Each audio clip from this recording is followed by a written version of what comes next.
Magandang araw po sa ating mga viewers ng ating YouTube channel dyan. Ito po ang iyong lingkod ulit, ang Road Trip Motovlog. Sa araw pong ito, nandito tayo sa Vermosa kasi meron po tayong tetestingin na isang bagong gadget natin sa motor.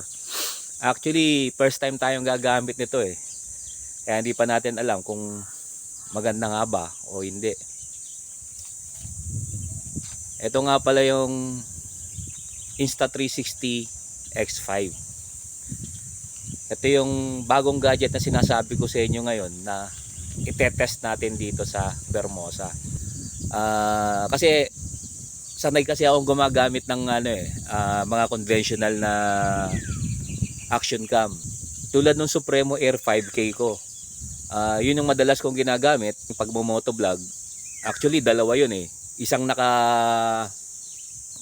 helmet chin mount at saka isang nakalagay doon sa handlebar para naipo-focus ko rin sa kalsada at naipo-focus ko doon sa sarili ko habang nagmo-motovlog. Ma-test ko kung mag-fit to sa style ng pagmo-motovlog ko.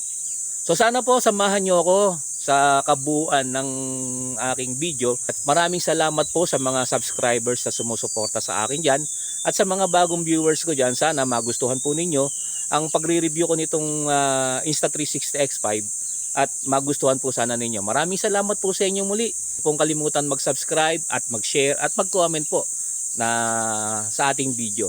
Maraming salamat.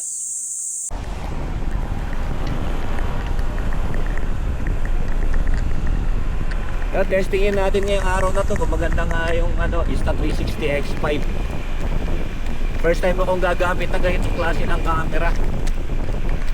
Sanay kasi ako sa mga traditional action camera katulad ng Supremo Air 5K na ginagamit natin sa mga vlogs natin eh.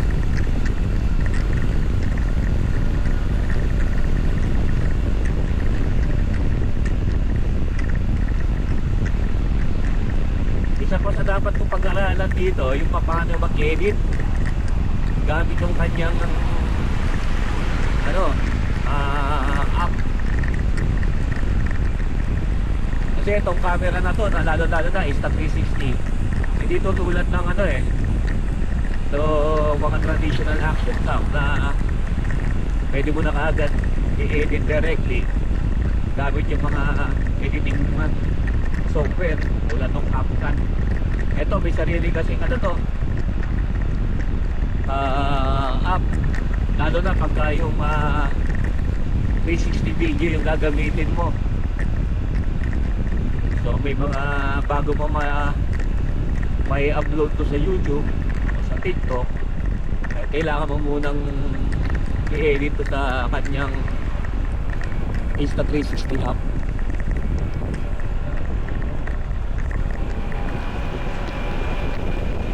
So yun ang dapat pang pag-aralan. Sa setup, ganito, nakalagay siya sa nakamaw siya dito sa handlebar ko. Tingnan mo, kaya nga gumawa ng magandang video footage yung ganitong klase ng setup.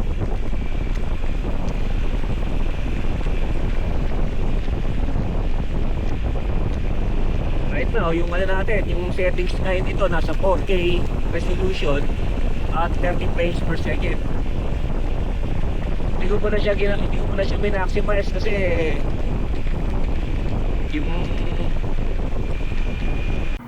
may magagandang features din pala ang mga editing app nito, tulad nitong Tiny Planet na nakikita nyo ngayon sa video na to.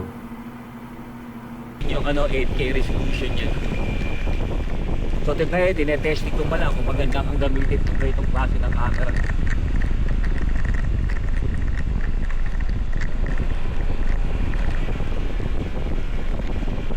Grabe, ganda dito sa Vermosa guys. First time ko pumunta rito para mag-test itong Insta360 X5. Ang luwag dito. At ito pa yung isang magandang editing effect na makikita ron sa kanilang app na pwede nyo magamit.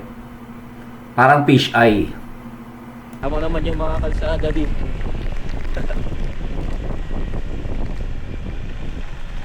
Perfect pang vlogging dito.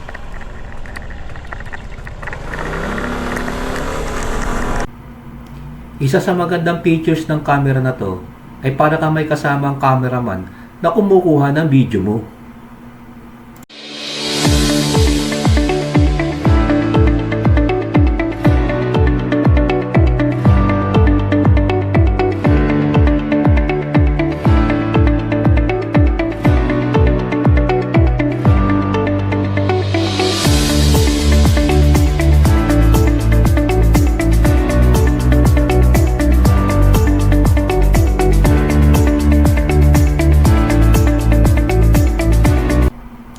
Dahil pwede mong i-reframe ang mga video na kinuha mo sa camera na ito, napakadaling ipakita ang iba't ibang anggulo ng mga bagay na kinuha mo sa gamit ang camera na to.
Ang masasabi ko lang sa paggamit ko nitong camera na to, base sa aking opinion, ay napaka-versatile nitong camera na to.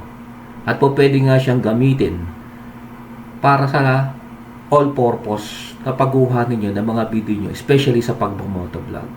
Kayo, anong masasabi ninyo? Paki-comment na lang po at sana paki-share na rin. Salamat!